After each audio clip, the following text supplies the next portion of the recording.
Então, gente, uma ótima noite para vocês. Nós já vamos dando início e as pessoas que forem chegando, a gente vai aceitando e vai continuando aí o nosso bate-papo.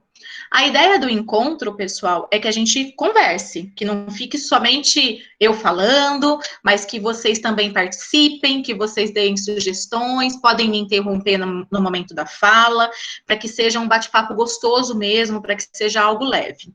Eu vou disparar, né, algumas características, alguns pontos principais das nossas queridas crianças de 4 anos.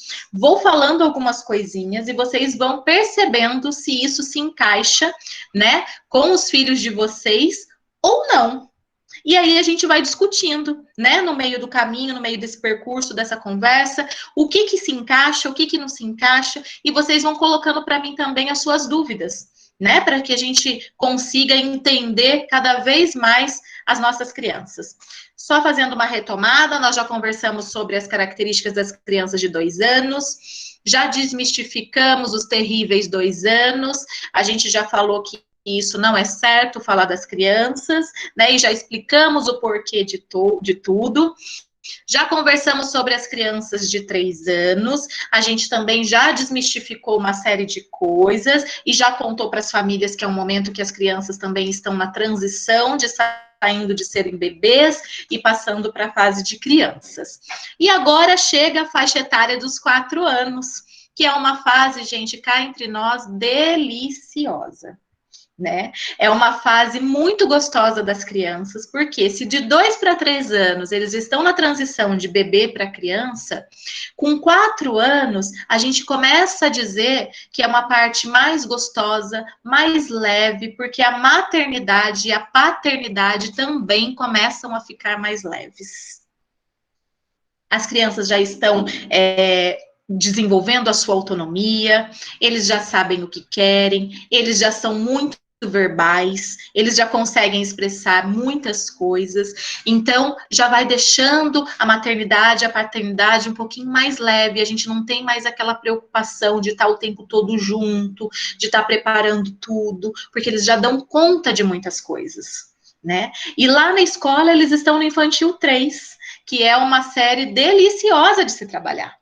Né? É uma sala muito, muito, muito prazerosa, porque tudo que você propõe, eles aceitam, tudo que você propõe, eles agarram, né? E eles vibram, eles são muito empolgados nessa idade, né? Vocês conseguem perceber isso nos filhos de vocês, nessa faixa etária? Pode dar joinha, pode escrever no chat, pode interromper, pode falar. Sim?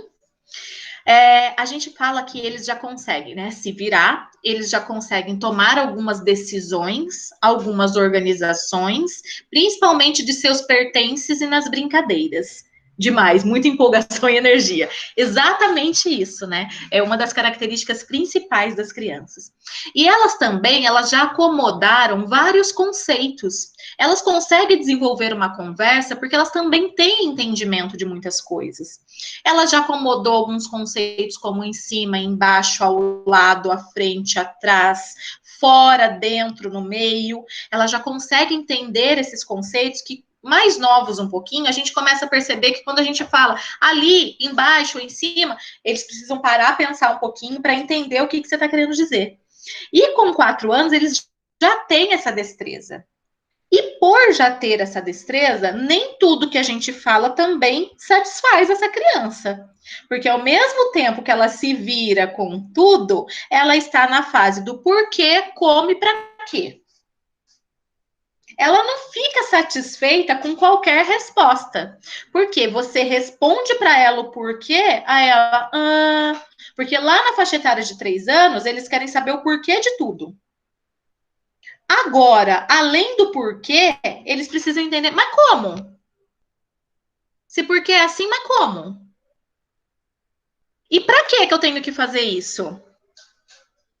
Então, até nas propostas que as professoras fazem para eles, elas precisam entender essa intencionalidade. Elas precisam entender que as crianças vão perguntar o porquê, o como é praticamente um planejamento pedagógico.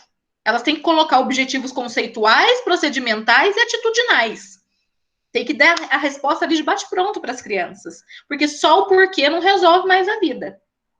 Ela tem que entender para que ela está fazendo aquilo. Porque se não fizer sentido para ela, ela não vai fazer.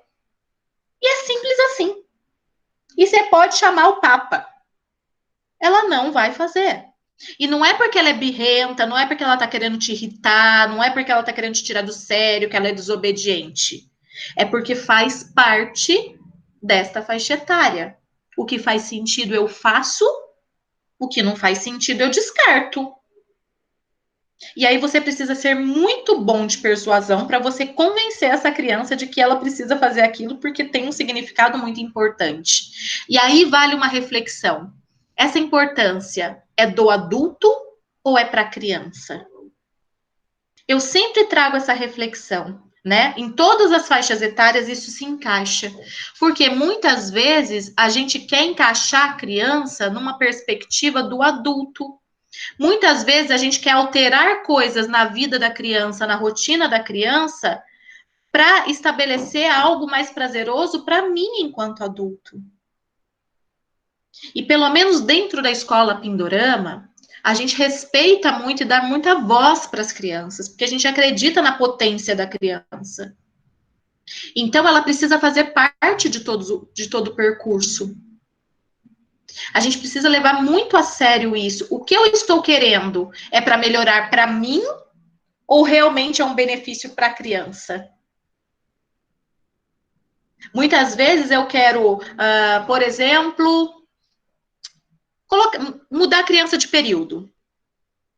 Porque para mim, enquanto adulto, é muito mais fácil e prático que meu filho, por exemplo, estude de manhã. Mas a minha criança é uma criança que tem muito sono de manhã. E ela super rende à tarde. Mas eu preciso que ela entre na minha rotina. E aí a criança não consegue render, ela tem dificuldade de aprendizagem, ela tem dificuldade de socialização. E aí a gente quer encaixar ela num modelo que biologicamente ela não se encaixa. Então a gente precisa entender e compreender muito a criança. E nessa faixa etária fica muito visível isso pra gente. O que faz sentido, o que agrada, o que não faz sentido e o que desagrada.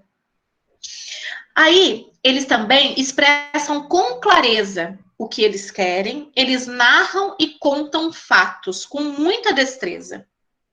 Como eles gostam de contar causos e histórias nessa faixa etária. Principalmente dos colegas, porque eles sempre não fizeram nada. É sempre o colega quem faz. Né? Então, eles limpam a barra deles, e aí a gente já entra numa parte que eu ia falar lá na frente do emocional, mas a gente já traz aqui que encaixa. Mas minha criança tá mentindo? Não, ela não tá mentindo, ela não sabe ainda mentir, claramente. Mas às vezes ela aumenta ou ela tira umas coisinhas para se safar. Isso ela já tem a destreza para fazer com essa faixa etária. Não que ele minta, mas eu posso colocar mais um personagem nessa história para eu me safar de algumas situações. Porque ela já começa a ter essas destrezas todas. Por quê? Porque eles começam a entender que o vocabulário deles é amplo e que o diálogo faz muito sentido na vida deles. Então, lá com 2 anos, eles entendiam uma ordem apenas. Com 3 anos, a gente contou lá para os pais, né, para as famílias de 3 anos, que eles já conseguem levar de 2 a 3 ordens, se forem muito claras. Com 4 anos, eles já formam frases completas, já contam pequenos trechos de histórias, e eles já inventam muitas histórias. E aí, eu quero alertar as famílias, e foi algo que nós já conversamos entre nós, professores da escola também. Esta é a maior e melhor oportunidade para a gente começar a perceber a fala da criança.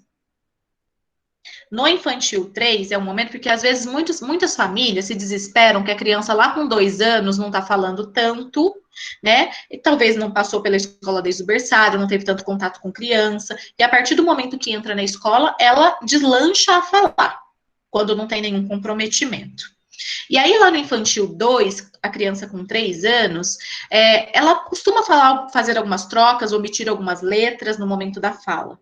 Mas ainda está dentro do esperado, porque ela ainda está amadurecendo, ela ainda está nessa faixa etária de bebê. Agora, com 4 anos, a gente já tem que ficar mais atento, né? A gente já tem que estar mais em alerta. Como está a fala? A fala está clara da criança? Como está a dicção dessa criança? Eu consigo entender o que ela fala? Ela coloca a letra a mais ou ela tira a letra na hora da fala? Ela consegue falar o R com clareza? Ou ela tem a fala cebolinha, que muitas vezes acontece nessa faixa etária? Né? Por exemplo, o cravo. Ela vai falar o clavo. É nessa faixa etária que a gente pega bastante coisa. Outras coisas, né? Fala infantilizada. Eles são crianças, Sibeli. Pô, eu sei. Mas às vezes a gente tem aquela criança que fica falando igual nenenzinho. A gente fala que é o tique-me-tique, que eles vão falando, né? As coisinhas bem infantilizadas. E aí a gente precisa perceber também, nós, enquanto adultos, como estamos falando com esta criança. Será que não somos nós quem estamos falando no tique-me-tique também com eles? Que bonitinho da mamãe. A gente sabe que isso é amor. E nenhum pai, nenhuma mãe erra por amor. Mas a gente só precisa estar atento se este nosso momento de fala não está prejudicando a fala da criança. Porque nessa idade eles são chupins. E a gente vai falar lá na frente dos jogos simbólicos, da imitação da vida adulta. Vocês, para eles, são espelhos. Eu tenho certeza que eles chegam em casa e eles brincam e eles imitam as professoras. Com os trejeitos, com mão na cintura, com mão na cabeça, com dedinho, com tudo. Cantam, contam histórias, igualzinho a professora. E aí, muitas vezes, vocês, como pais, porque eu também sou mãe, a gente percebe, deixa eu ver como que essa professora tá lidando. Mas não se enganem, porque na escola eles imitam vocês. Então, eles contam pra gente também tudinho como vocês falam com eles. Através das brincadeiras, das histórias, a gente também vê tudo. Então, é uma via de mão dupla. Eles contam para vocês e eles contam para nós. Por quê? Porque também faz parte, né, dessa faixa etária deles, essa imitação do adulto. E neste momento é um momento ideal para a gente perceber se a gente não está falando também com uma vozinha infantilizada com eles. E muitas vezes a gente acha bonitinho quando ele fala helado. E aí muitas vezes a gente fala, ai, fala helado para mamãe ver. E aí a gente vai reforçando aquela fala inadequada. E como fazer, então? Corrigir? Não. Por exemplo, falou helado, errado. Ele falou errado, filho. A gente simplesmente repete o que ele falou da maneira correta. Se for só alguma tentativa de infantilização ou de chamar atenção, isso muda. Agora, se for alguma questão, aí sim é o momento da gente procurar uma fono. Quando eu devo procurar uma fono? Quando família e escola juntas acharem que seja a melhor hora. Então, você percebeu alguma coisa em casa? Converse com a gente, né? Converse com a professora. Fala, olha, eu tô percebendo essa palavra, a criança não tá falando direito. E nós a mesma coisa, olha, percebemos que essa e essa palavra, ou esses sons, esses fonemas, a criança não está falando adequadamente como esperado para essa faixa etária. Pode não ser nada, pode ser só uma fase, mas vamos fazer uma avaliação? Então, juntos, a gente faz isso, né? É muito bacana essa parceria, porque muitas coisas vocês conseguem perceber em casa no dia a dia, e muitas coisas nós conseguimos perceber na escola no momento coletivo. Por isso que essas trocas são fantásticas e a gente precisa estar junto, porque nós temos o mesmo objetivo, né? Vocês e nós é o bem-estar e o crescimento, a evolução e o desenvolvimento da sua criança, da nossa criança. Tá bem? Então, é muito importante que a gente não corrija, mas que a gente repita o certo. E aí, a gente vai analisando se tem tido modificações ou não. E também parar de achar que a criança de 4 anos é bebê ainda. Ela não é mais bebê. Aliás, eles detestam que chamem eles de bebê. Nessa faixa etária, eles já ficam loucos da vida quando falam que eles são bebês. Eles não gostam de forma alguma de serem tratados como bebês, tá bem? Outra coisa, a criança de 4 anos, ela adora ajudar. Ela adora ajudar. Quer ver a criança feliz? É ela ser ajudante do dia. Quer ver a criança feliz? É pedir para ela ir na sala da vizinha, pegar alguma coisa emprestada, ou levar algum recadinho, ou pedir para ir buscar o lanche. Elas são extremamente proativas. Elas gostam de ajudar. E aí, eu quero pedir para vocês uma coisa enquanto família. Deixem as crianças participarem da arrumação e dos trabalhos de casa. A criança, desde bebê, ela já tem condições de contribuir com alguma coisa. E aí a gente vai aumentando cada vez mais de acordo com as suas destrezas. O que uma criança de 4 anos já é capaz de fazer? Ela já é capaz, desde muito pequena, de arrumar o brinquedo que ela jogou ou que ela brincou. Outra coisa que a gente precisa trabalhar com as nossas crianças desde muito cedo. Às vezes a gente vem a partir do infantil 3 também com queixas de concentração. Meu filho tem pouco período de concentração. Com 4 anos ele ainda tem um tempo de concentração menor. Mas a gente pode ir trabalhando e preparando essa criança também. Se ele está brincando com algum jogo, com algum brinquedo, é só o jogo ou o brinquedo. Ele não tem que estar com a televisão ligada. Se ele está assistindo televisão, é só assistindo televisão. Se ele está comendo, é só comendo. Se ele está jogando no tablet ou no celular, a TV precisa estar desligada. Então, a gente precisa começar a trabalhar com as crianças uma coisa de cada vez. Porque a hora que eles estiverem lá no fundamental, que eles estiverem em ritmo de estudo, que eles precisarem estudar, né, até mesmo para atividades avaliativas e tudo mais, como que a gente vai pedir para essa criança lá com 8, 9 anos adquirir ritmo de estudo, sendo que a gente não trabalhou com eles quando pequeno, que é uma coisa de cada vez? E aí é o momento da gente olhar para nós. Quantas vezes a gente também está assistindo TV com o celular na mão? Quantas vezes a gente também não está sentado à mesa com o celular na mão? Quantas vezes nós estamos fazendo uma coisa e fazendo outra ao mesmo tempo? Então, parte de nós também, né, o exemplo disso tudo. E aí, com isso, a gente vai ajudando também a formar essa personalidade da criança, trabalhar essa concentração, trabalhar essa atenção o tempo todo. Então, o que a gente sugere para vocês? A reunião familiar, né? Por exemplo, vou pegar aqui a família da Marci, senta lá a Marci, o Biel, o Theo e a Luísa. E aí eles elegem, olha, dentro da nossa casa a gente tem essas tarefas para fazer. Quem vai fazer o quê? E deixem eles participar disso. Porque daí eles vão querer fazer um monte de coisa. A gente fala, mas se você fizer tudo, o que a mamãe vai fazer? Ou o que o papai vai fazer? Ou o que o Theo vai fazer? Né? Ou vai ter aqueles que estão na idade dos nossos, já adolescentes, que vão esperar para ver o que sobra. Né? Bem assim com o brinco. Né? Se sobrar alguma coisa, eu faço. Senão, tá tudo certo assim. Então, aproveitem o funil agora, né? De oportunidades que vocês têm, que eles querem ajudar.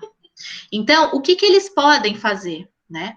Eles podem arrumar o brinquedo, eles podem tirar a louça da mesa e levar na pia, eles podem recolher o lixo, tirar o lixinho do banheiro. Se mora em casa, ok, coloca lá fora. Se mora em prédio, desce alguém junto, mas deixa ele levar na lixeira. O que mais que ele pode fazer? Tirar pó. Por que não? E aí, uma coisa que eu falo em todos os outros grupos, mas a partir do momento que você distribuiu a tarefa para sua criança e ela está te ajudando, aceite as coisas como vier. Porque muitas vezes a gente pede ajuda e ele vai estender a cama e tá tudo assim, o lençol. E aí você vai lá e arruma. E aí ela vai tirar o lixo e deixou um lixinho cair. E aí você já vai, né? com a vitrola ligada. Mas você deixou cair um lixinho, você não pode deixar fazer isso, porque da próxima vez... E aí, o que a gente faz quando a gente tem essas atitudes? Eu digo a gente porque eu também faço isso, né? E a gente tem que ficar se policiando o tempo todo. Então, se a gente aceitou que ele ajude, aceite como veio. A gente pode ir aprimorando, né? Por exemplo, se ele deixou cair um lixinho, né? Você pega e a hora que ele voltou de levar, falou assim: nossa, filho, ficou um lixinho, mas a mamãe já guardou. Da próxima vez, a hora que for fechar o saquinho, a gente precisa ver em volta se não caiu nada, tá bom? Ok. Vai ver a cama, tá torta, né? Num outro momento, chama a criança e fala: olha, filha, eu arrumei uma maneira nova de estender a cama. Vem aqui que eu quero te ajudar. Eu quero te ensinar a fazer, porque a partir de agora é você quem vai fazer. Num outro momento. Porque senão a gente tira essa vontade, a gente tira essa autoridade que a criança adquiriu também ali de querer ajudar. Então aproveitem, eles conseguem fazer as coisas. Na escola, a gente criou a ordem do dia. Né? Então, cada um tem uma tarefa do dia para executar dentro da sala. E para que isso? Para que eles se sintam pertencentes àquele espaço. Porque quem cuida, né, ele dá mais valor. É a teoria da janela quebrada. Ninguém vai jogar lixo num chão limpo. Mas se já tiverem 3 papéis de bala ali, você automaticamente abriu uma bala e você joga no chão também. Então, eles precisam se sentir pertencentes e um vai ajudando o outro. E dentro de casa, a mesma coisa. Outra coisa, né? Bem delicado isso. Eles apreciam as amizades. Gente, como eles são amigos de todo mundo nessa faixa etária. É uma delícia observar o parque das meninas, porque vira e mexe, tem lá as meninas de mão dada. Vira e mexe, tem aquele menino que tá ali sempre brincando com aquele outro menino. Eles apreciam muito a amizade. Eles gostam de estar juntos. Eles têm demonstrações de afeto, de carinho um no outro. Por isso que nessa pandemia está sendo tão difícil. E muitas vezes a gente cuida da higiene, mas deixam eles terem esses toques. Porque a gente precisa cuidar disso aqui agora.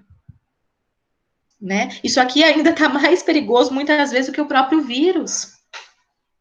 A gente precisa, eles são sensoriais. Então a gente cuida da higiene, mas permite que eles tenham toque muitas vezes, porque eles necessitam disso. E por isso também, a outra coisa que eles fazem é combinados de igualzinho.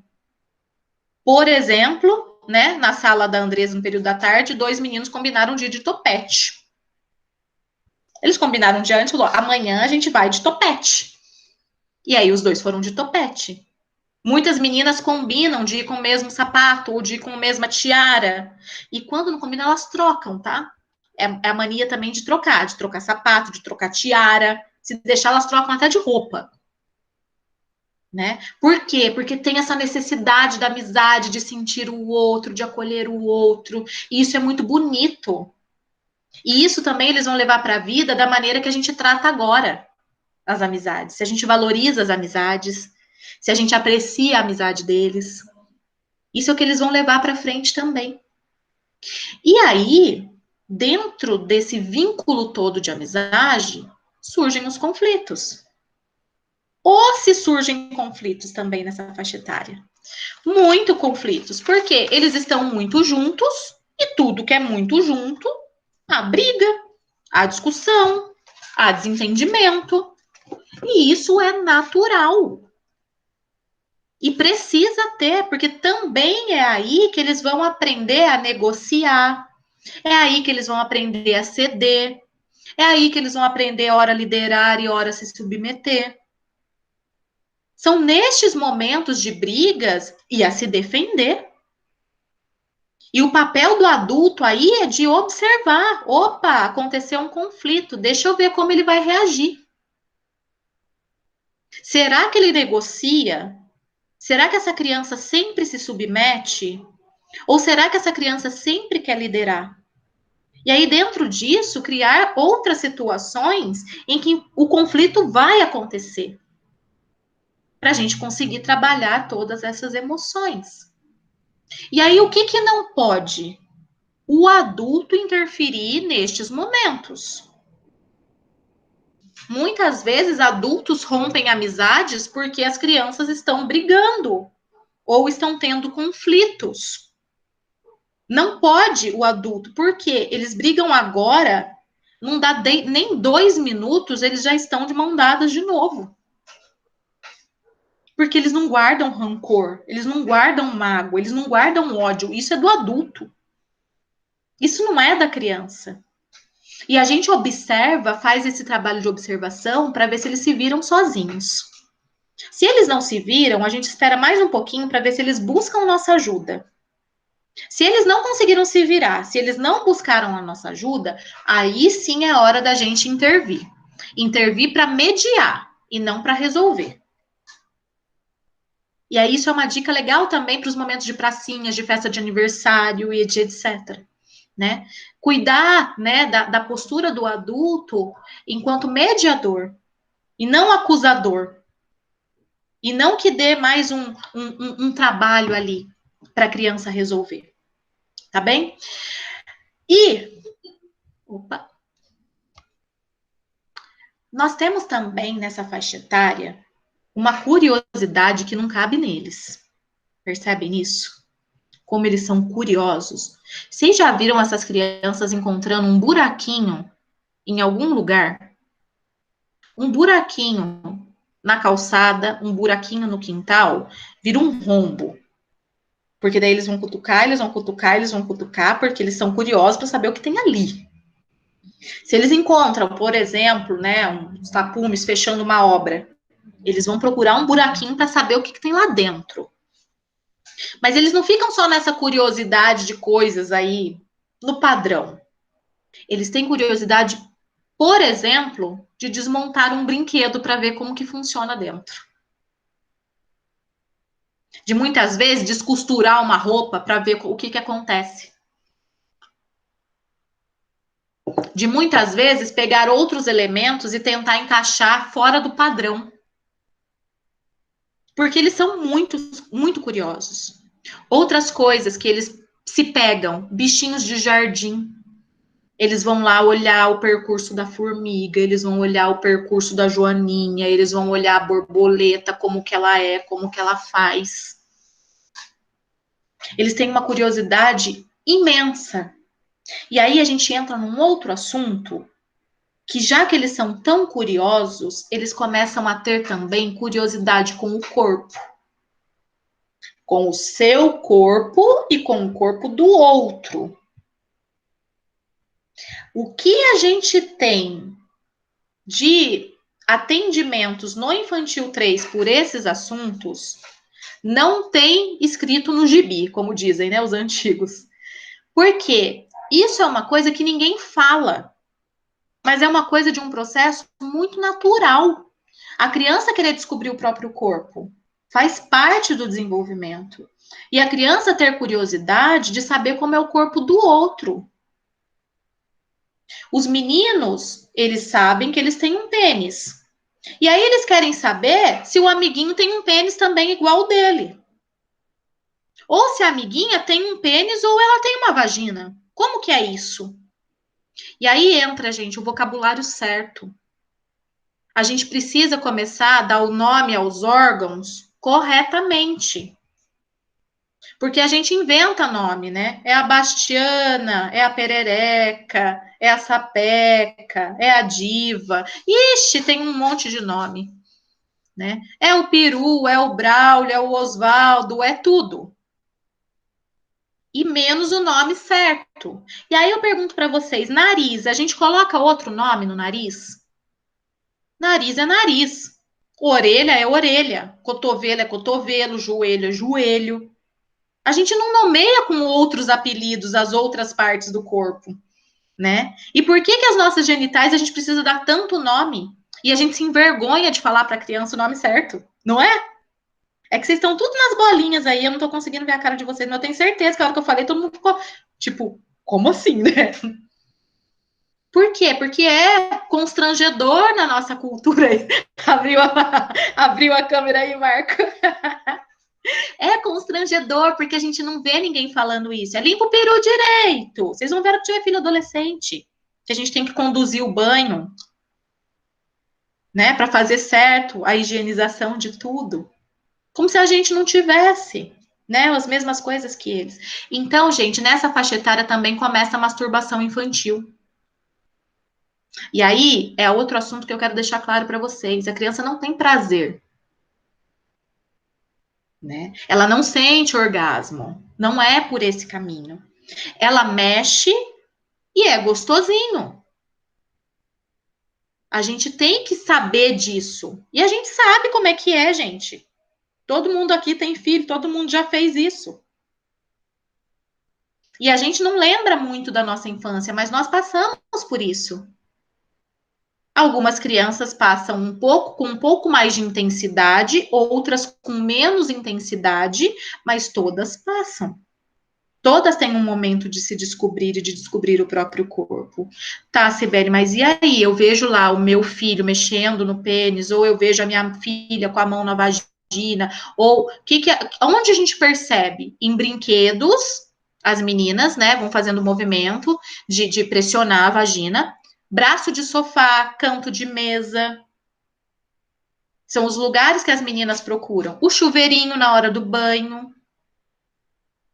São os locais que as meninas buscam isso. E os meninos, eles colocam a mãozinha mesmo. Já tivemos caso, inclusive, da criança colocar um CD e ficar rodando o CD no pênis. Fica rodando e tava ali, assistindo filme e numa boa, rodando. Então, eles encontram várias maneiras, porque eles são criativos. E aí, qual é o nosso papel nesse momento? A gente não pode xingar, a gente não pode falar que isso é feio, que isso é errado, porque isso vai refletir na vida sexual adulta.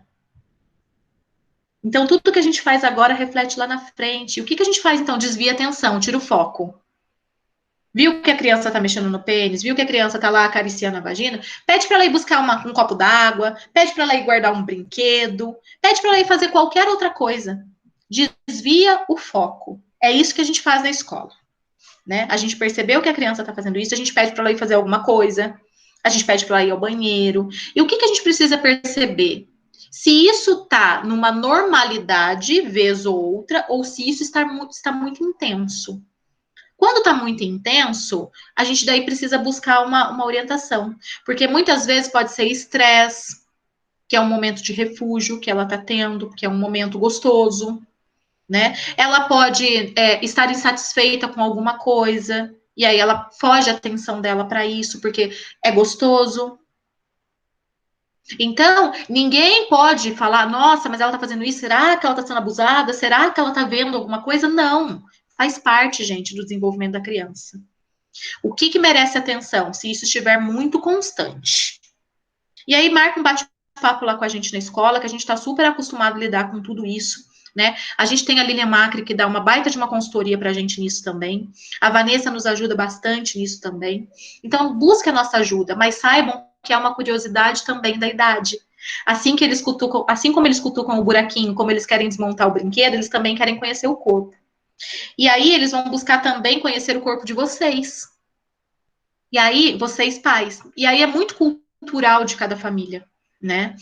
Algumas famílias optam por ainda tomar banho juntos, outras famílias já não acham isso bacana. E aí a gente não pode entrar no mérito do que é certo e o que é errado. A gente precisa saber o que é certo para a sua família, né? Agora, uma orientação. Se você percebe que a curiosidade está demais em você, evite de tomar banho junto. Porque a gente não precisa aguçar mais ainda uma curiosidade que já está instalada. Né? Então, é muito particular de cada família. Então, quando precisar de orientação disso, a gente conversa no individual também de cada família. Mas a gente queria deixar claro que isso também é normal, isso também acontece. Tá bom? E como eles são muito curiosos, gente, esse é o momento também da gente ficar muito esperto com os nossos objetos de dentro de casa. Caixa de remédios, produtos de limpeza e gilete. Fiquem muito espertos com esses itens, porque eles não fazem isso porque, ele tá depressivo, será que ele tá querendo cometer suicídio? Não, eles nem sabem o que é isso, gente, pelo amor de Deus. Mas de curiosidade, eles podem querer experimentar. Ou até mesmo no momento da brincadeira. Tá brincando de médico e vai tomar o remedinho. Né? E eles não têm noção da quantidade e qual o remédio. Então a gente aconselha, sempre deixe caixa de remédio para cima e tem um diálogo, uma conversa aberta, porque ele já é capaz de entender isso também. Né? E gilete, gente, eles vão querer fazer barba, ou as meninas vão querer raspar a perna, raspar a virilha. Por quê? Porque vê vocês fazendo. Então, nasceu um pelinho, ele já vai querer tirar. Muitas crianças tiram a sobrancelha, inclusive, viu? Nesse período. Porque é o único pelinho que eles têm no rosto nesse momento, então é ali que eu vou raspar. Então, fiquem espertos com os objetos por conta das curiosidades, tá bom?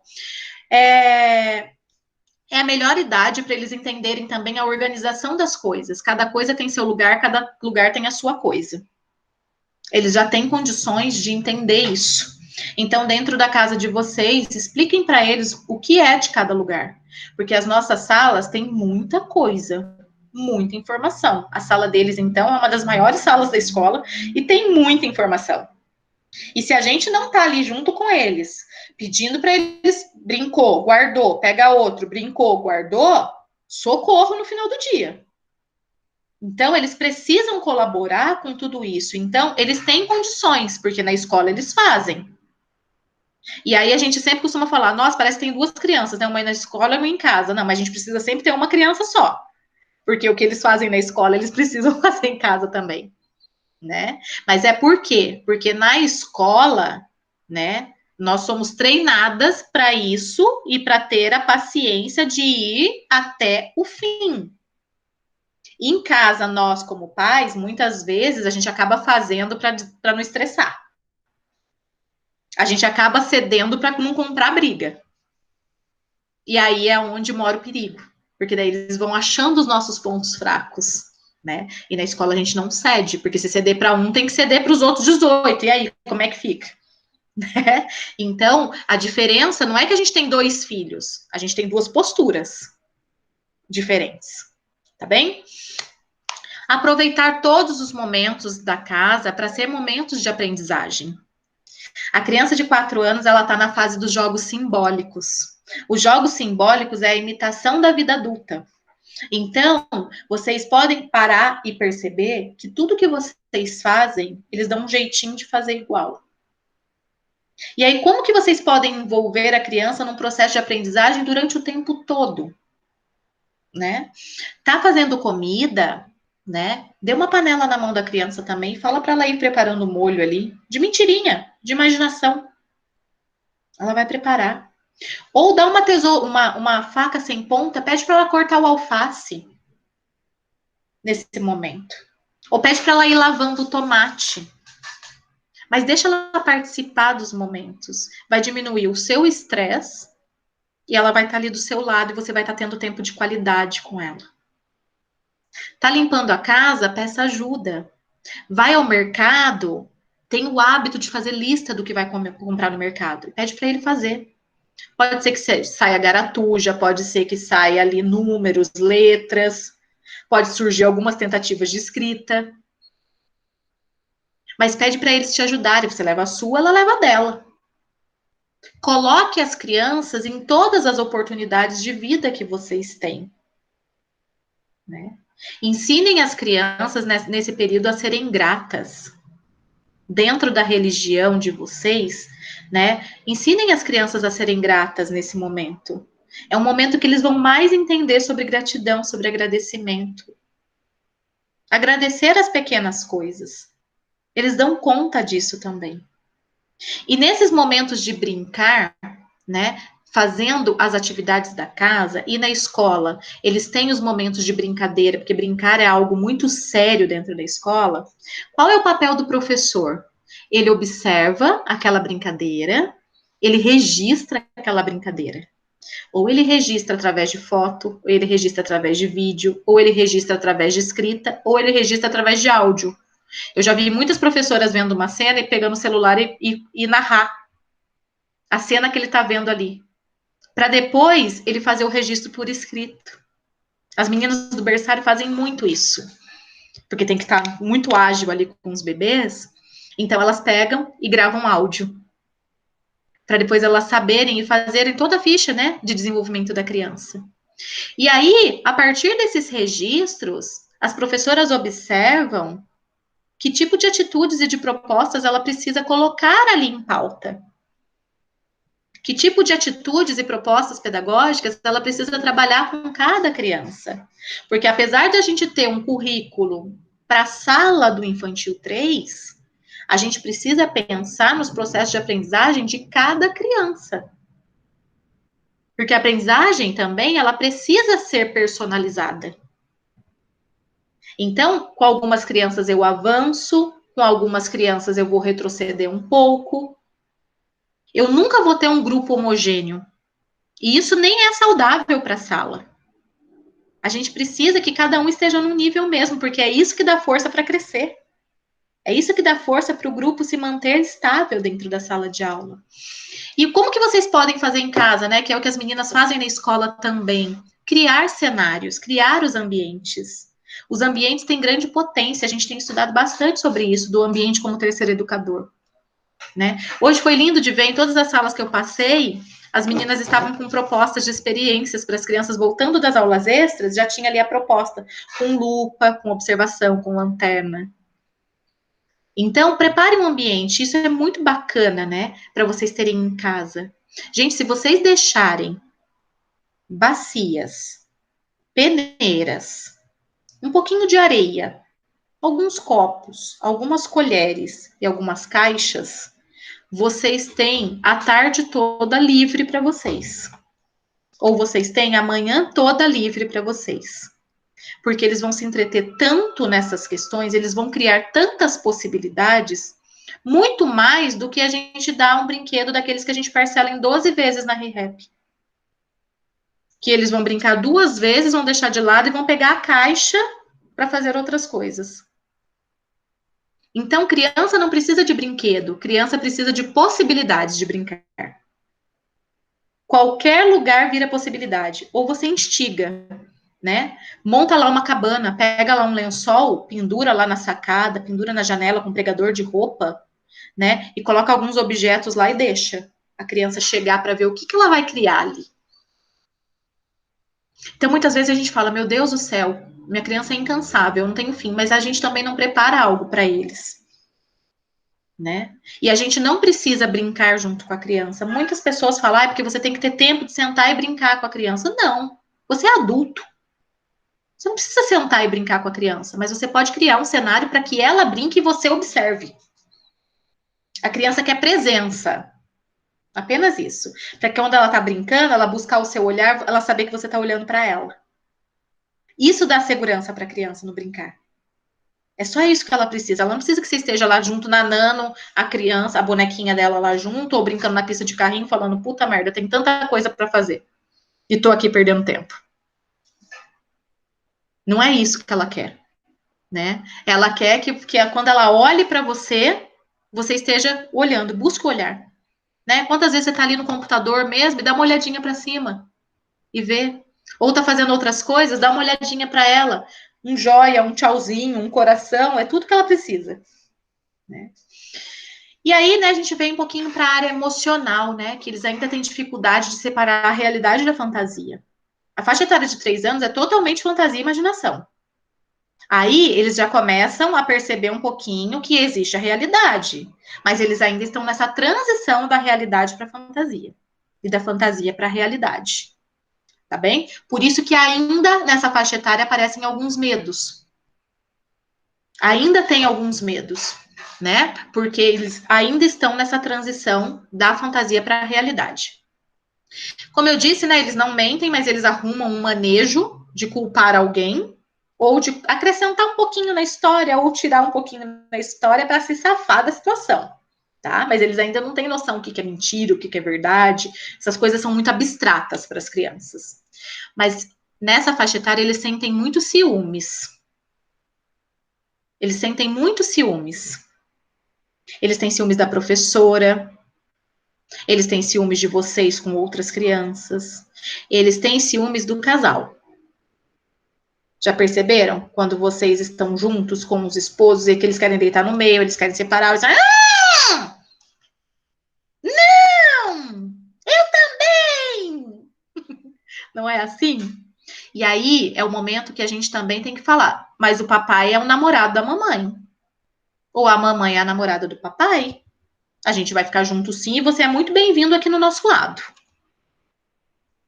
A gente precisa começar a definir papéis dentro de casa. Os papéis precisam estar muito definidos para as crianças. E a maior saúde mental para as crianças é ver que o casal se dá bem. Quando o casal tá junto, tá, gente? Quando o casal tá separado é uma outra questão e a gente precisa saber lidar com isso também. Mas quando tá junto, eles precisam saber que vocês são um casal. E que vocês vão sentar do lado do outro, sim. Que vocês vão deitar um no colo do outro, sim. Que vocês vão fazer carinho um no outro, sim. E que nem por isso vai desmerecer o amor que vocês têm por eles. Eles fazem parte desse processo. Mas tem hora da família, tem hora do pai e da mãe, tem hora da mãe com a criança, tem hora do pai com a criança. Tem hora para tudo. Porque o que eles virem também da relação de vocês é o que eles também vão levar para a vida futura deles. A relação de vocês enquanto marido e mulher conta muito nessa faixa etária. Eles vão reproduzir isso nas brincadeiras. Eles vão reproduzir muito isso nas brincadeiras. E quando a mãe é solo ou o pai é solo, também é lidar com essa situação de uma forma muito natural. Não de lamentação, não de falar do outro, falar mal, porque existe ex-marido e ex-mulher, mas não existe ex-pai e ex-mãe. Né? Então a gente precisa saber definir e perguntar sempre quem é o adulto da situação. Eu sou o adulto, né? Então eu preciso também dar esse caminho para minha criança. Deixa eu ver aqui, tem uma perguntinha no chat. E como lidar com essa questão da mentira, né? Perguntar, é o Gilson que perguntou, né? Perguntar mesmo para a criança, realmente isso é verdade? Você, aí a Glaucia, você está querendo me dizer o que com isso? Será que o que você está sentindo não é ciúmes, filho? Será que o que você está sentindo é raiva? Será que o que você não está sentindo é alegria? E tudo bem. Não precisa inventar outra história. Eu vou te entender. Eu só quero que você me diga a verdade. Mas não ficar julgando a criança o tempo todo. Você está mentindo para mim. Eu vou perguntar para sua professora se é verdade isso. Posso? Como a gente faz isso, né, gente? E aí a gente começa a colocar uma barreira entre nós e os filhos, porque não adianta eles falarem pra gente, porque a gente não acredita mesmo. Então, levar para a criança que ele pode ter uma relação de confiança com você e contar qualquer coisa, porque ardo que arder, você vai ficar brava, mas o seu amor por ele não vai diminuir por isso. A gente precisa sempre separar comportamento de sujeito. A Aline não é preguiçosa. Ela está tendo comportamentos de preguiça. É diferente. Eu não posso rotular ela como preguiçosa, porque ela vai ser preguiçosa para o resto da vida. Ou se ela não é, ela vai aprender a ser. Então, Glaucia, a questão das mentiras é sempre indagar. Porque a gente sabe, né, gente? A gente é mãe, pai e professor. A gente sabe quando a criança não está falando a verdade. A gente sente, né? Pede para ele olhar nos olhos. Você tá certo disso que você tá falando? Olha nos meus olhos, então. Ou, por exemplo, repetir o que ele falou, né? Por exemplo, a Andresa veio e falou para mim assim: ai, se a Gláucia falou que eu sou burra. Eu falo, então, Andresa, você tá me dizendo que a Gláucia falou que você é burra? É isso mesmo? Porque a partir do momento que você repete a fala dela, ela também já reflete sobre ela. Aí ela fala: não é que ela falou que eu sou burra. É que ela falou que às vezes eu não faço as coisas certas. Ah, então você entendeu que ela disse que você é burra. Não que ela tenha dito. É isso? É isso. Ah, então. Por exemplo, pinta a parede ou rasga o livro e diz que não foi ela. Aí você pode perguntar para ela: Nossa, e quem será que foi então? Quem será que foi que fez isso? Eu acho que de repente, então, a gente vai ter que ficar de olho. Você me ajuda a olhar aqui para ver quem que vai pintar a parede da próxima vez? Eu preciso da sua ajuda para saber, porque se não foi o papai, não foi a mamãe e não foi você, e só nós três moramos aqui dentro, tem alguma coisa muito errada. E aí você pode até fazer um diálogo com o Gilson, né? Gilson, foi você? Você tem certeza que não foi? E aí, ou levar para o outro lado, né? Pintou a parede e fala: Nossa, que obra-prima linda! Mas tem outros lugares para a gente fazer isso, né? De repente, a gente pode fazer numa folha de papel e colar na parede, ao invés de fazer direto na parede, para ver se ela conta isso tudo. Né? Então, a gente precisa ir criando caminhos sem julgamento para a gente também não perder a confiança da criança. Porque se a gente fala sempre que ela está mentindo, ela vai perder a confiança de falar para a gente coisas mais sérias depois. Tá? Aí a gente vai arrumando. Murilo disse que foi o cachorro. Oh, meu Deus, coitado do cachorro. E aí, se foi o cachorro, vamos ver então. Vou pegar um giz lá e vou dar na patinha dele para ver se ele consegue fazer de novo. Muitas vezes a gente também precisa entrar na fantasia da criança. A gente fala, nossa, mas eu vou estar passando um papel de louca. Às vezes é preciso, gente. Para a gente ganhar a confiança da criança, às vezes é preciso.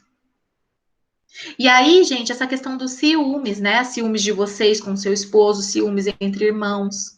E como que a gente tira isso? Definindo papéis. No caso do casal, definam papéis. É minha namorada, é meu namorado e a gente vai ficar junto sim. Você pode sentar ao nosso lado.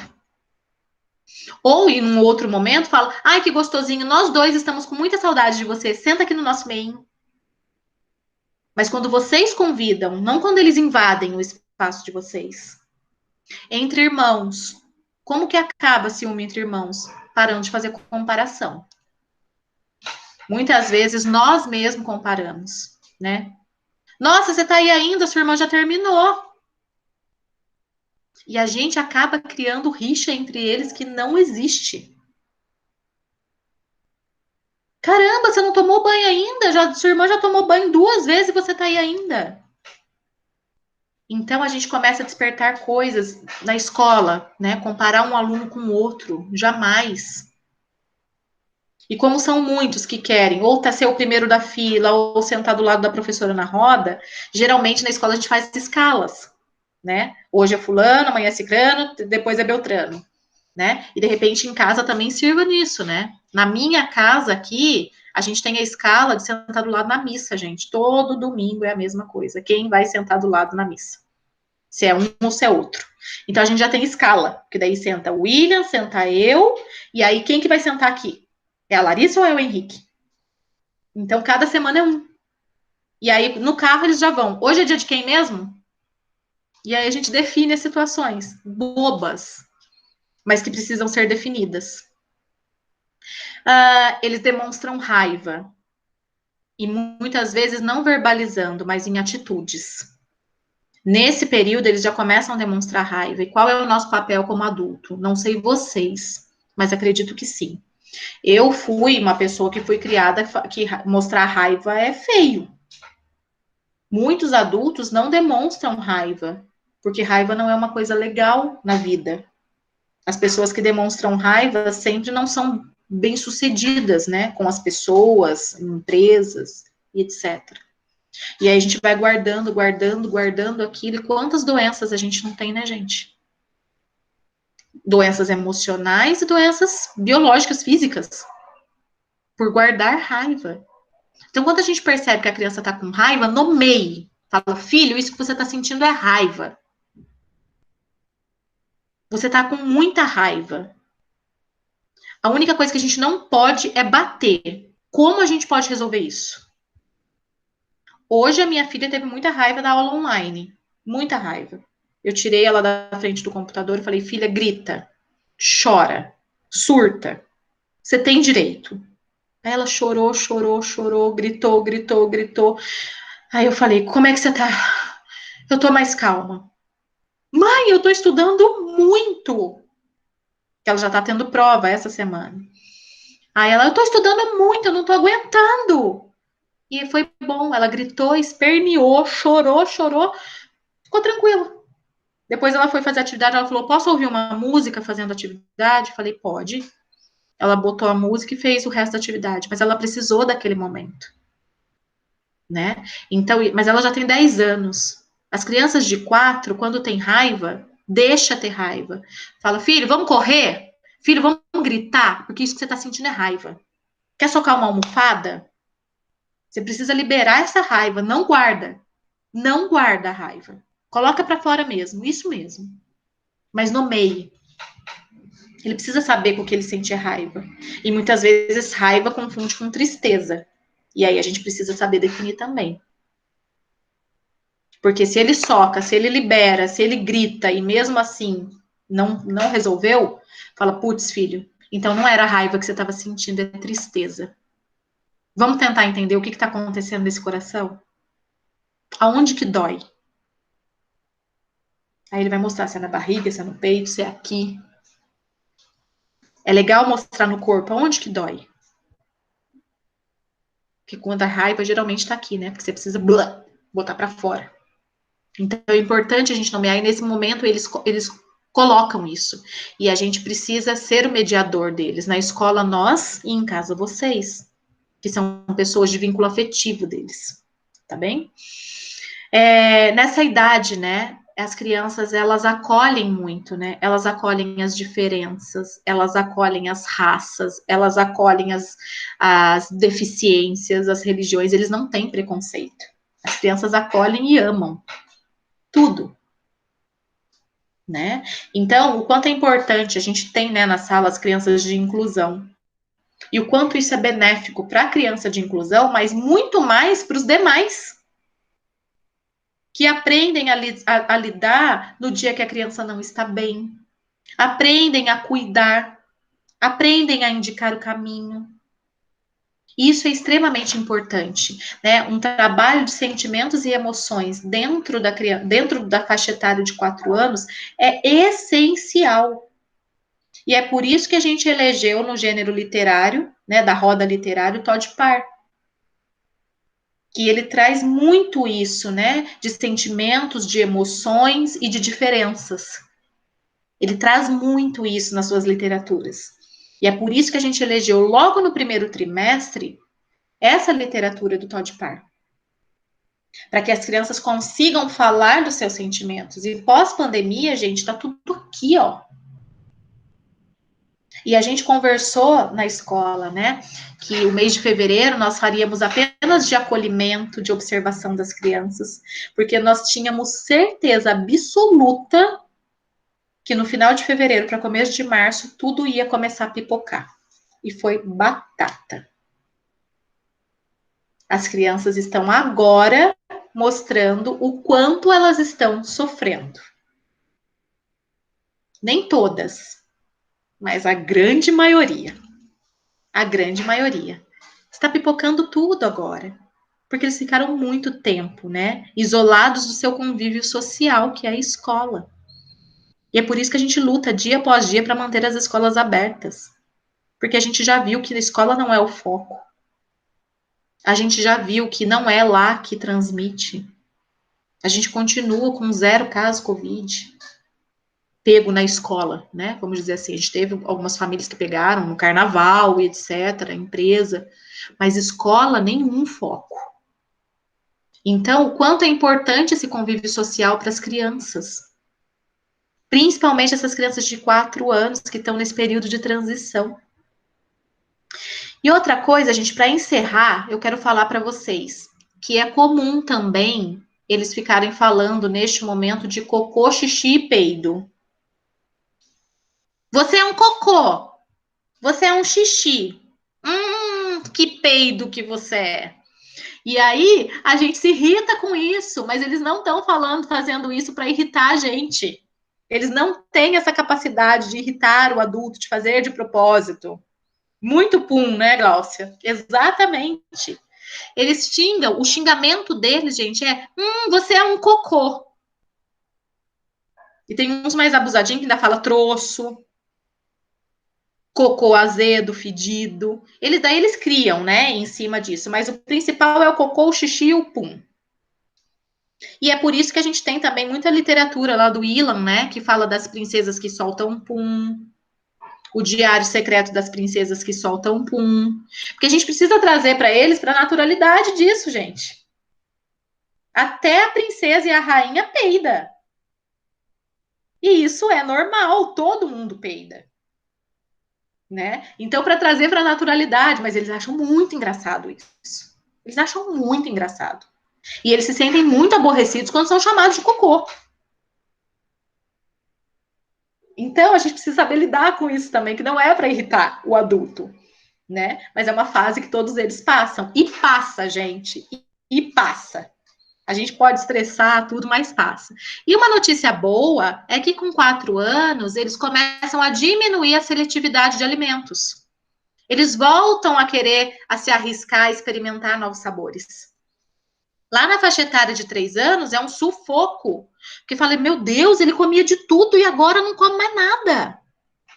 Porque eles estão na fase seletiva. Gente, eles não comiam açúcar, eles não comiam nada. Daí eles começam a perceber e sabem o que é bom da vida, assim como nós, e rejeitam algumas coisas. Aí agora eles já sabem o que é bom e o que é preciso. E aí eles voltam a colocar algumas coisas no seu paladar. Então fiquem tranquilos, as crianças que estão na seletividade ainda vai passar. Com 4 anos vai passando, com 5 anos eles comem até pedra com sal, né, Thalissa? Lá no Infantil 4. 6 vezes, 5 vezes, 4 vezes, né? Então, isso tende a melhorar cada vez mais. E quando chega no fundamental, Jesus. Aí acabou tudo. Daí a gente tem que controlar porque tá comendo demais. Gente, eu consegui falar absolutamente tudo das características das crianças de 4 anos. E agora eu quero que vocês conversem comigo, por favor. Fez sentido, não fez sentido? Enxergaram seus filhos, não enxergaram? Faltou alguma coisa? Contem para mim, conversem comigo. Fez muito sentido. Você falou da Marina todinha. Ai, que bom. Dos ciúmes, das brincadeiras. E eu cheguei a observar que ela começou a falar muito de cocô, brinca com a irmã, fala do pum da irmã. E eu, nossa, tá muito maloqueira. É bom saber que é normal. É normal. Que bom, já tá falando, já tá querendo saber o que ela tá assistindo, aonde que ela tá aprendendo. Aí eu sei o que passou na sua cabeça, Carol. Foi só entrar na escola que começou a aprender essas coisas. Não, pior que não, porque tem a Juju. E elas mexem muito no YouTube, então foi exatamente isso. O que vocês andam assistindo, meu Deus? Porque daí a gente vai tentar entender, né? Quando a gente não sabe que é característica, a gente vai tentar entender, vai buscar, fala, meu Deus do céu, tá acontecendo alguma coisa estranha. E é por isso que esse bate-papo é tão rico e eu queria que todo mundo da sala estivesse aqui. Porque daí isso já diminuiria muita coisa, né? Das neuras de mãe, das neuras de pai, né? Porque as nossas neuras, enquanto professor, já sumiram, porque a gente estuda isso todo ano.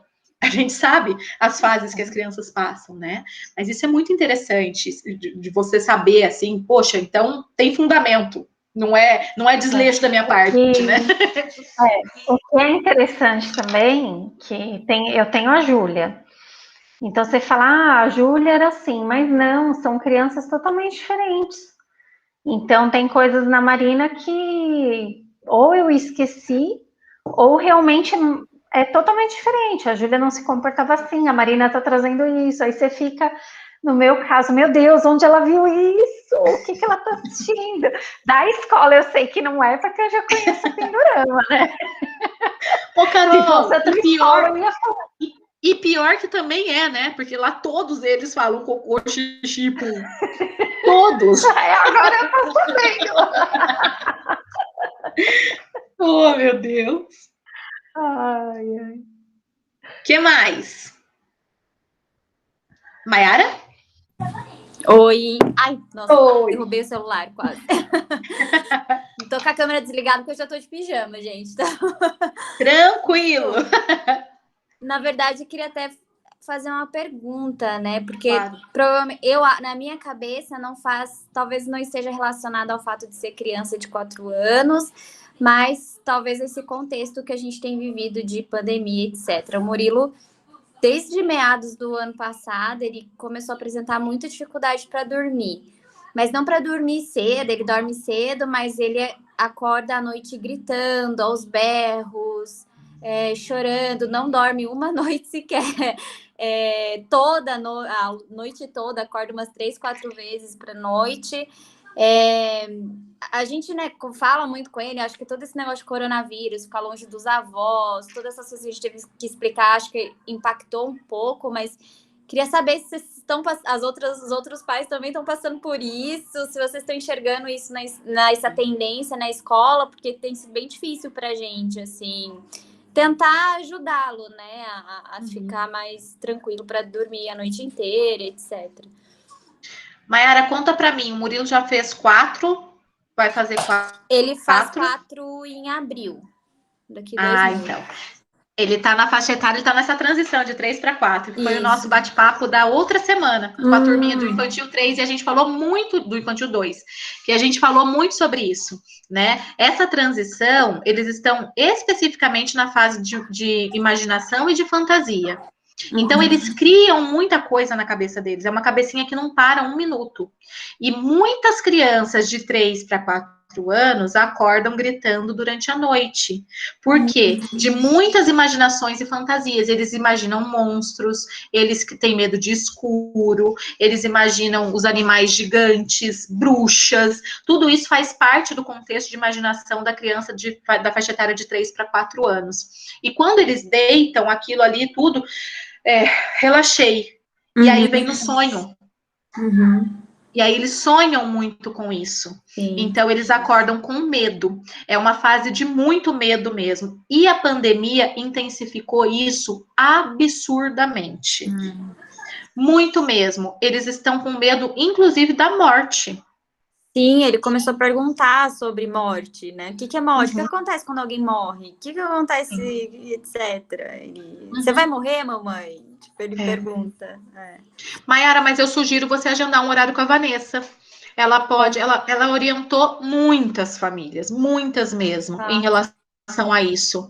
Eu acho que é super interessante essa semana você agendar com ela. Tá bom, a gente vai fazer isso então. Combinado. Perfeito, ótimo. Obrigada. Nada. Mais alguém, gente? Quer colocar alguma coisa? Quer fazer alguma pergunta? Oi. Pode falar, Glaucia Gilson. Quem é? Oi, Andréia. Oi, Andréia. Diga, meu bem. Pronto, aí você tá me vendo. Aí. Eu achei bem interessante a questão da sexualidade, né? Porque, assim, teve um tempo que eu tive bastante receio dessa exposição de corpo para o Samuel. E aí eu optei por parar de tomar banho com ele, assim, aos 2 anos de idade. E aí eu só tomava banho com ele de biquíni, né? Porque eu percebi uma curiosidade extremada, né? Aí eu fiquei um pouco incomodada mesmo, eu achei que era melhor, né? Só que aí o que aconteceu? Ele começou a criar perguntas, né? Mamãe, onde é que sai o seu xixi? Aí ele me via fazendo xixi e falava assim, mamãe, o seu xixi sai por trás? Aí eu falei assim, bom, acho que agora tá na hora dele me ver. E aí eu comecei aos poucos a permitir que ele me visse, né? Uhum. E foi bem interessante, porque foi uma coisa tão natural. Ele foi perguntando, eu falei, filho, não, mamãe tem o lugar certinho que a mamãe faz xixi. Ele só é menorzinho que o seu, né? Aí ele, ah, tá. E aí e começou a ficar muito tranquilo essa questão dele me ver. Também não fico desfilando na frente dele, mas se eu estou, eu não me escondo, Sim. né? E então ficou um ambiente tão natural que eles trocando de roupa, ele me vê, ele nem olha mais, sabe? Ele já aguçou a curiosidade dele, ele já sabe o que ele queria saber, então não tem mais aquela coisa de ficar com medo, ai, será que eu não estou expondo demais meu filho? Mas foi bacana porque eu acho que eu ocultei no tempo certo, Ótimo. né? E expus também no tempo certo e de uma forma bem natural, né? E isso me E o deixou muito natural faz sentido, né, Andréia? é, Porque se a gente esconde, aguça mais ainda a curiosidade. E daí exato, vai tentar, mas por que está escondendo? E aí vai buscar, de repente, em outros canais que não faz sentido no momento. exato. E essa questão da masturbação, né? O Samuel, ele gosta muito de braço de sofá. Ou então ele se encaixa na nossa perna. Principalmente o do Mar, que é maior, joelho, né? Uhum. Aí eu não sei se eu tô certa, tá, gente? Mas eu falo assim, ih, filho, seu pintinho vai ficar assim, ó.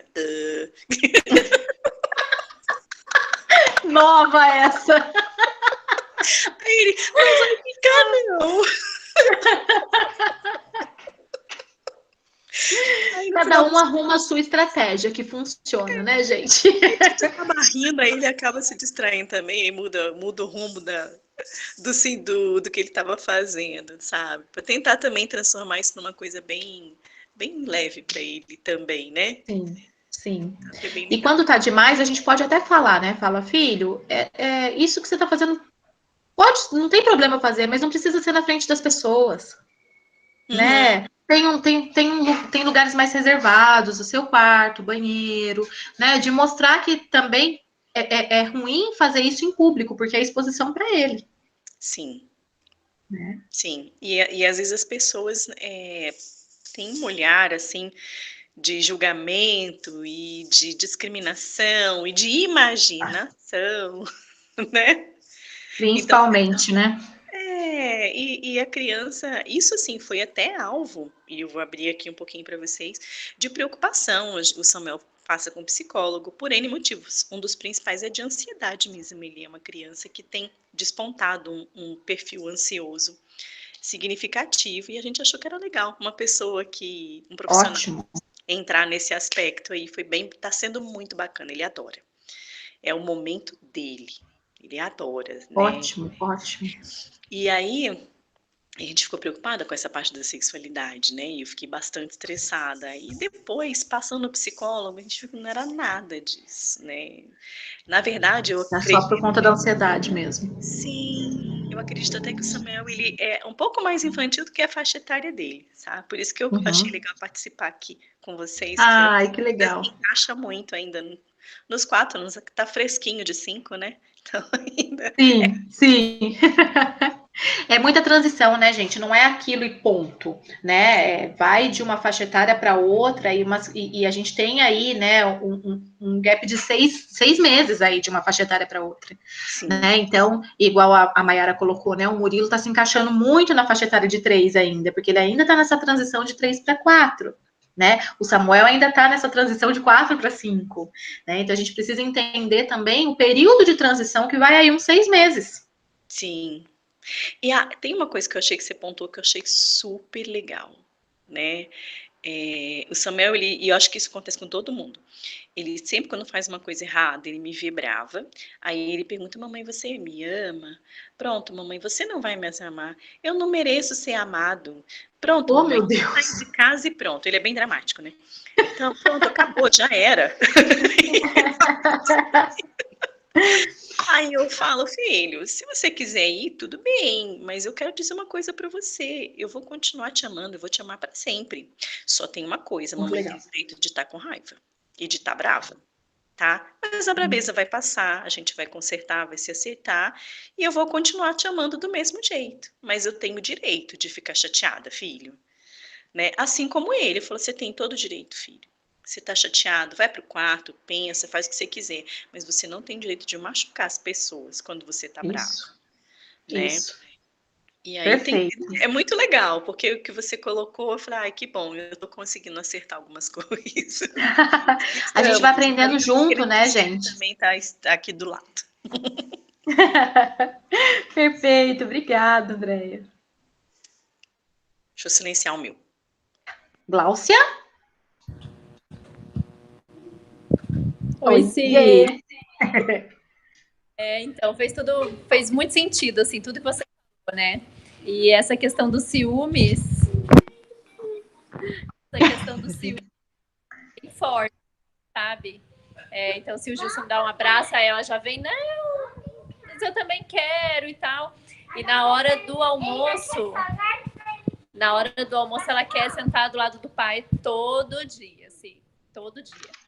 E aí, assim, eu perguntar, gestão, como lidar com isso? Porque, assim, na hora que você quer paz, que você quer comer tranquila, então eu acabo cedendo para poder comer em paz, sabe? Porque senão começa a chorar e, enfim.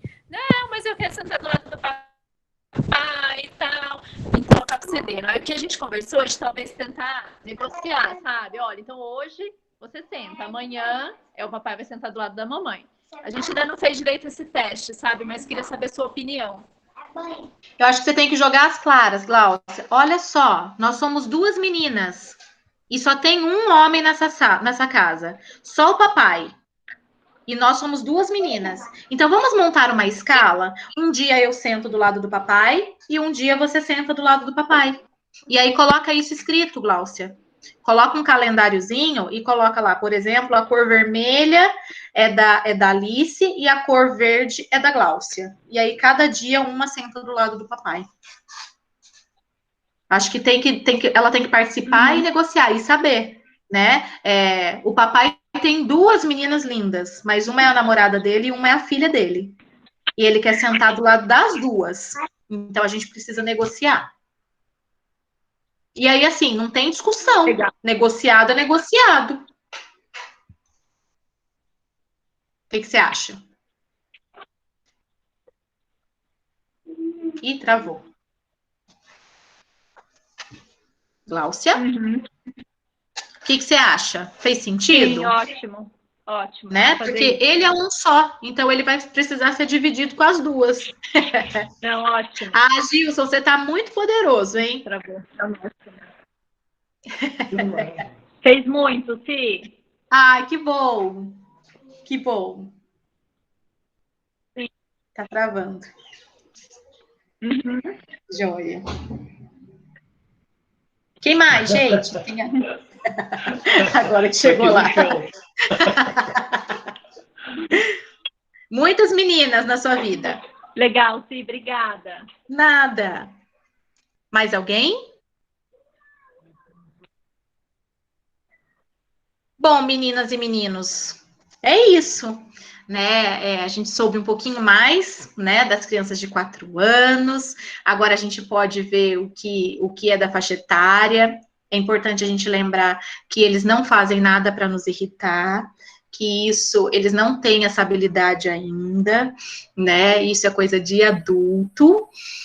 E que a gente possa levar de uma forma mais leve, porque essa faixa etária é uma faixa etária mais leve. E que eles já têm muita independência, eles já têm muita autonomia, e a gente precisa usar muito disso. Tá bem? Muito obrigada pela presença de vocês, gratidão. A Milena tá aí em todos, que delícia. Obrigada, Milena, pela participação. Obrigada às professoras queridas. Obrigada a vocês todos que se desprenderam aí um pouquinho para aprender mais sobre as crianças. Tenham uma excelente noite, gente. Um beijo. Beijo.